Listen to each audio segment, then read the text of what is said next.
أعوذ بالله من الشيطان الرجيم بسم الله الرحمن الرحيم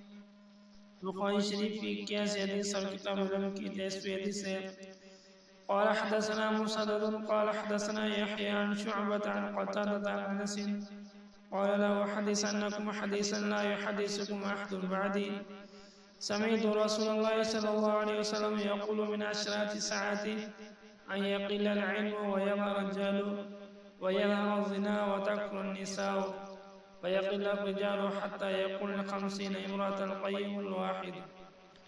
انس رضی اللہ عنہ سے روایت ہے کہ میں تمہیں ایک حدیث سناتا ہوں جو میرا بعد کوئی نہیں سنائے گا.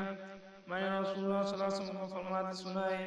کہ قیامت کے نشان میں سے یہ ہے کہ علم دین کم ہو جائے گا، ہر طرف جہالت ہوگی، زنا رہنا ہونے لگے گا، عورتوں کی اتنی کثرت ہو جائے گی کہ 50 عورتوں کا نگران صرف ایک شخص ہوگا.